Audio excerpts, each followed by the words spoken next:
Salam jumpa lagi, sahabat-sahabat Duk in Altum yang dikasihi Yesus Kristus.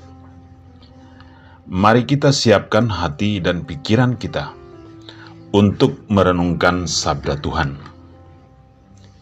Dalam nama Bapa dan Putra dan Roh Kudus. Amin. Hari ini kita akan merenungkan bersama Injil Matius bab 26 ayat 14 sampai dan dengan ayat 25. Kemudian pergilah seorang dari ke-12 murid itu yang bernama Yudas Iskariot kepada imam-imam kepala. Ia berkata, "Apa yang hendak kamu berikan kepadaku, supaya aku menyerahkan dia kepada kamu?" Mereka membayar 30 uang perak kepadanya. Dan mulai saat itu, ia mencari kesempatan yang baik untuk menyerahkan Yesus. Pada hari pertama dari hari raya roti tidak beragi, datanglah murid-murid Yesus kepadanya dan berkata, "Di mana engkau kehendaki kami mempersiapkan perjamuan Paskah bagimu?" Jawab Yesus, "Pergilah ke kota kepada si Anu dan katakan kepadanya, pesan Guru, waktuku hampir tiba. Di dalam rumahmu lah aku mau merayakan Paskah bersama-sama dengan murid-muridku." Lalu murid-muridnya melakukan seperti yang ditugaskan Yesus kepada mereka dan mempersiapkan Paskah. Setelah hari malam, Yesus duduk makan bersama-sama dengan ke-12 murid itu. Dan ketika mereka sedang makan, ia berkata, "Aku berkata kepadamu, sesungguhnya seorang di antara kamu akan menyerahkan aku." Dan dengan hati yang sedih, berkatalah mereka seorang demi seorang kepadanya, "Bukan aku ya Tuhan?" Ia menjawab, "Dia yang bersama-sama dengan aku mencelupkan tangannya ke dalam pinggan ini, dialah yang akan menyerahkan aku. Anak manusia memang akan pergi sesuai dengan yang ada tertulis tentang dia. Akan tetapi, celakalah orang yang olehnya anak manusia itu diserahkan.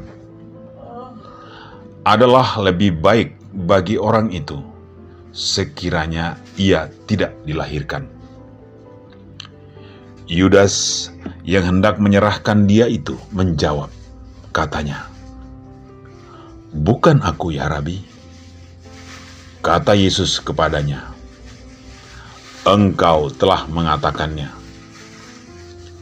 Demikianlah sabda Tuhan. Terpujilah Kristus. Sahabat-sahabat Duk in Altum yang terkasih dalam Yesus Kristus, ada banyak sharing dan permenungan, bahkan perdebatan teologis mengenai nasib Yudas Iskariot. Ada yang mengatakan dia masuk surga, tapi kebanyakan mengatakan dia masuk neraka. Hari ini kita diajak untuk merenungkan sejenak, khususnya ayat 15 dan ayat 24. Ayat 15. Yudas berkata, "Apa yang hendak kamu berikan kepadaku, supaya aku menyerahkan dia kepada kamu?" Mereka membayar dia 30 uang perak.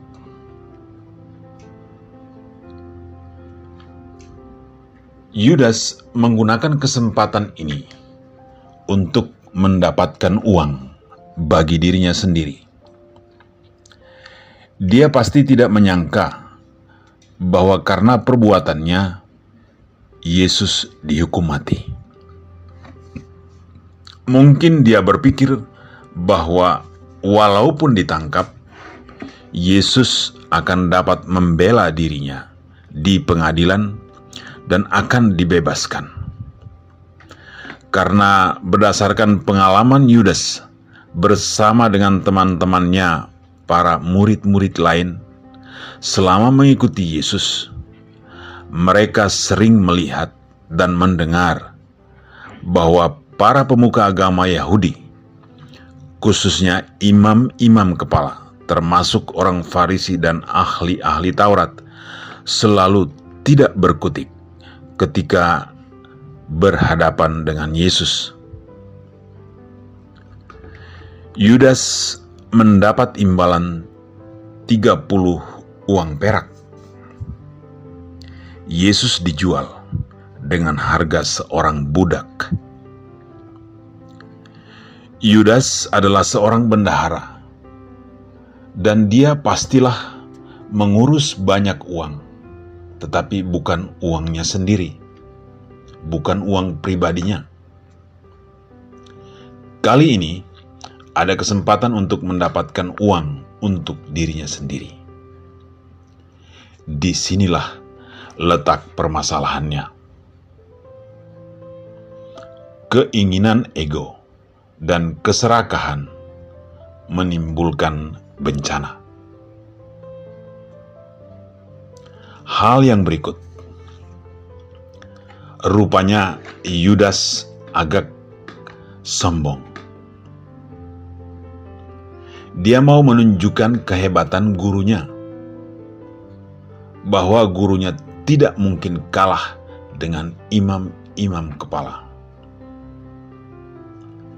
Yudas dengan penuh percaya diri menanyakan imbalannya. Apa yang hendak kamu berikan kepadaku, supaya aku menyerahkan dia kepada kamu? Kemudian, dia juga dengan penuh percaya diri mencium Yesus. Dalam hatinya mungkin ketika ia mencium Yesus, Yudas berkata kepada imam-imam kepala, "Inilah guruku yang hebat. Silahkan tangkap dia. Kalian tidak mungkin dapat memenjarakannya, apalagi membunuhnya." Inilah dosa kesombongan. Lalu ada pertanyaan muncul. Apakah Yesus saat itu berdoa juga? Ya Bapa, ampunilah Yudas, karena dia tidak tahu apa yang dia perbuat. Apakah Yesus pada saat itu berdoa juga seperti itu? Kita tidak tahu, karena tidak tertulis di dalam kitab suci. Tapi, mari kita mencoba untuk merenungkannya bersama-sama. Saudara-saudaraku, sahabat-sahabat Dukin Altum yang terkasih dalam Yesus Kristus, Yudas kemudian menyesal ketika mengetahui bahwa akibat perbuatannya Yesus dihukum mati. Penyesalan yang sangat dalam sehingga dia hingga membunuh diri. Timbullah pertanyaan lainnya. Apakah karena penyesalan ini Yudas diampuni dan bisa masuk surga? Jawabannya ada di ayat 24. Begini bunyinya. Anak manusia memang akan pergi sesuai dengan yang ada tertulis tentang dia. Akan tetapi, celakalah orang yang olehnya Anak Manusia itu diserahkan. Adalah lebih baik bagi orang itu sekiranya ia tidak dilahirkan. Berdasarkan ayat ini, Yudas celaka. Berarti dia tidak selamat. Dalam konteks ayat ini, Yesus menyebut dirinya Anak Manusia. Artinya, kata-kata Yesus di ayat ini diucapkan dari tataran atau level atau dimensi kemanusiaannya, dimensi Yesus sebagai manusia. Apakah pada dimensi keilahiannya Yesus juga dikhianati Yudas? Jawabannya ya. Lalu, apakah Yudas pasti masuk neraka? Dalam hal ini, yang perlu kita ingat kembali dan merupakan perenungan lebih jauh, kita mengingat kisah tentang anak yang hilang.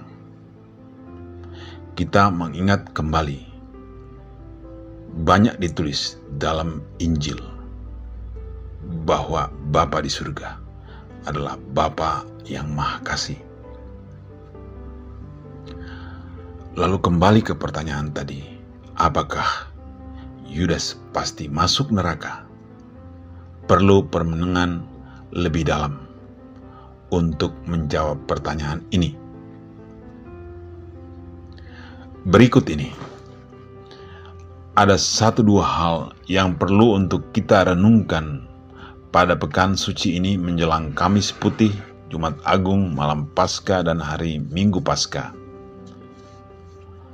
Semoga memasuki pekan suci ini, kita dapat menjalaninya dengan sebaik-baiknya sembari merenungkan beberapa kata inti yang tadi sudah kita dengar bersama, yaitu keserakahan atau ketamakan dan kesombongan.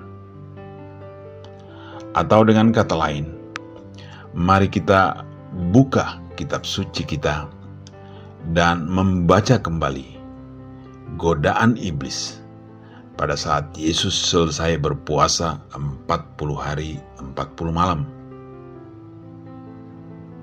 Semoga kita dapat disadarkan kembali tentang diri kita dan tentang godaan-godaan iblis yang pasti akan kita temui dalam kehidupan nyata kita. Kita mari bersama-sama memohon kepada Yesus agar menyertai kita dengan roh-Nya untuk bisa melihat dan melacak kerja iblis dalam hidup kita. Semoga berkenan. Tuhan memberkati kita semua. Dalam nama Bapa dan Putra dan Roh Kudus. Amin.